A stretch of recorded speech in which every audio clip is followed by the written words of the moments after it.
Après plusieurs mois d'arrêt, le centre de radiothérapie de Bogodogo rouvre ses portes, reprend du service.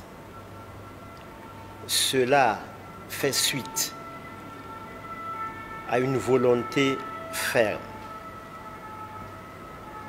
du chef de l'État,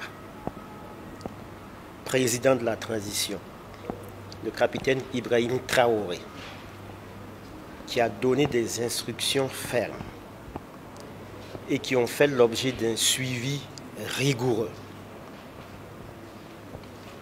Donc, tout ceci nous amène aujourd'hui à ce grand jour où le centre recommence à fonctionner au bonheur des patients, des populations de notre pays.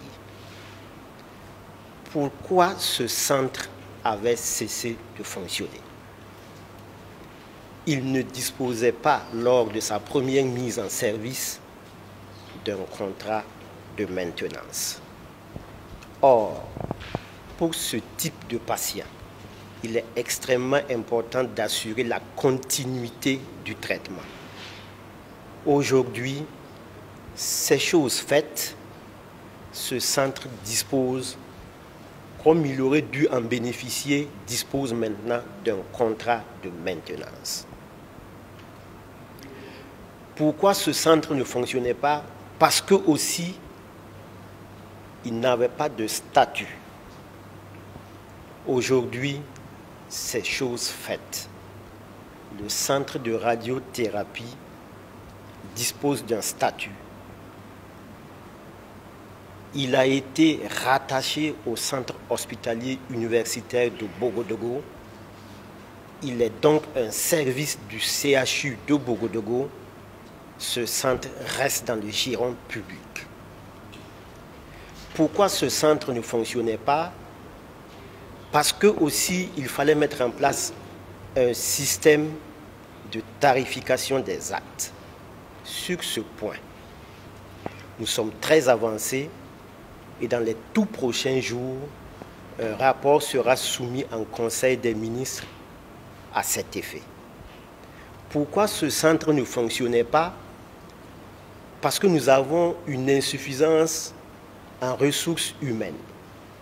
Nous avons des agents qui sont qualifiés, qui sont bien formés, qui sont engagés, mais qui sont quelque peu motivés et qui demandent à être accompagnés par des ressources humaines seniors, et ce travail est en train d'être réalisé. Donc voici les raisons qui ont fait que ce centre avait cessé de fonctionner, mais aujourd'hui, tous ces gaps sont en train d'être comblés et nous assistons donc encore une fois à la reprise des activités.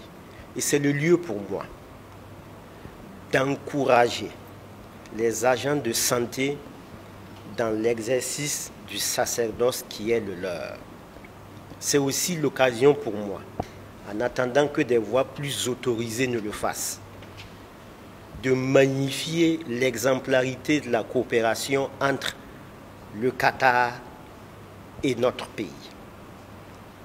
Je voudrais aussi dire merci au Maroc et à tous nos partenaires qui nous aident à faire en sorte que ce centre recommence à fonctionner.